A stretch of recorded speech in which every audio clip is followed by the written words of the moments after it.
problem? Why didn't you want to be talking to me? Piers, I love you. Oh, you turncoat. You turncoat. I knew you were only kidding. You know what? I've been following your story, and you're a classic story of two people who've been through a really traumatic experience, but you never lost your spirit. Yeah. Very much the Vera Lynn view of how to deal with this. What's it been like for you?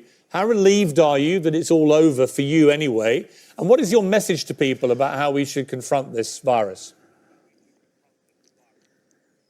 Okay, we had an amazing cruise. It was fantastic until we realised the virus was creeping in. So the moment the ship went into quarantine, that's when everything changed. I never realised, I don't think either of us knew that we had the virus, that we'd contracted it. So when we were tested on board the ship, it came as a mighty shock to discover that we were positive. And it was another 3 days before they took us off the ship to hospital. And in that 3 days, I never realised it at the time, but my health did go downhill rapidly. The first night in hospital, well, you tell them, Sal. Tell them. I didn't think he was coming home. He was extremely bad. They diagnosed him with acute pneumonia, obviously a side effect of the virus, and he basically was giving up. So I sat up most of the night just watching him breathing, because I didn't think he was coming back. Blimey. Wow. So I mean, that's incredibly serious. Serious it became. You're both looking well, and you've come through this. Must be a huge relief. Thank you. It really is. And we've tried to keep up with the news. And I've been listening to you for the past few days since we've been back, Piers. And I'm going to tell you, absolutely, this is gospel. I am 100% behind you with the stance that you've taken on the government. But may I just say that the Foreign Office in the UK have behaved amazingly good to our family. And the British Embassy in Tokyo, they were absolutely fantastic. They were telephoning us every single day. Is there anything you need? Anything we can do? Well, that's reassuring I can't criticise them in any way. But you're coming back into a situation at home where now you haven't seen your grandchildren for quite some time. They've been watching and worrying about you. And now you've come back and you still can't get your hands on them.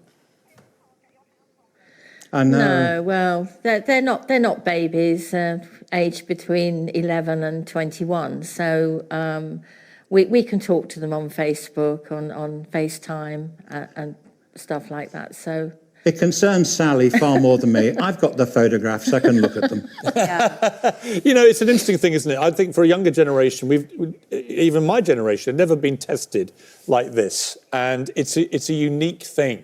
And I think a lot of young people are wondering, what do they do? How do they react? And the key thing, as Dame Vera Lynn said there, it's about coming together. Even though, ironically, by doing that, many of us may have to be isolated. Yeah. But coming together as a country with the right spirit. Yeah. Yeah. Do you have a message of hope? I think it's hard.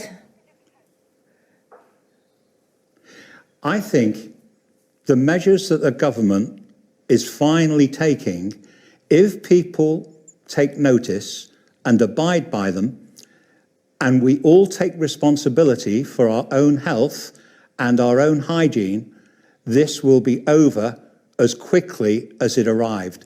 Now, that might be very naive of me to say that, but I think as a country, if we pull together, it really will disappear more quickly than we've ever imagined. Yeah, and I think, you know, you've got to say with the government, we're about to speak to one of the government cabinet ministers, it's a very difficult situation for them. They're trying to do the right thing.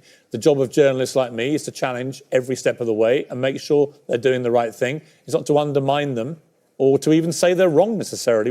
You know, we'll find out really how successful our strategy has been. But what is great is that amid all this doom and gloom and the chaos and the impending horrors that may come our way, there are you two.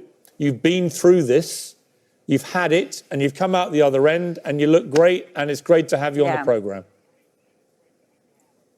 Thank you. Yeah, but you know what, Piers? Throughout all of this, you're a guy And it's rather like looking at a dog with a bone. You do not let go. What you really believe in, you're not afraid of asking the government questions, putting them on the spot. And yeah, I was messing around when I talked to Ben the other week. But I do admire you as a journalist, mate. Well, you know what, David, it's very kind of you to say. I mean, sliced bread. I just think you can't ask enough questions in situations like this. And actually, we have got a cabinet minister waiting to put those questions to. Thank you both very much indeed for joining us. And we wish you all the very best now that you've come through this. And you send a great message of hope to everyone. Thank you.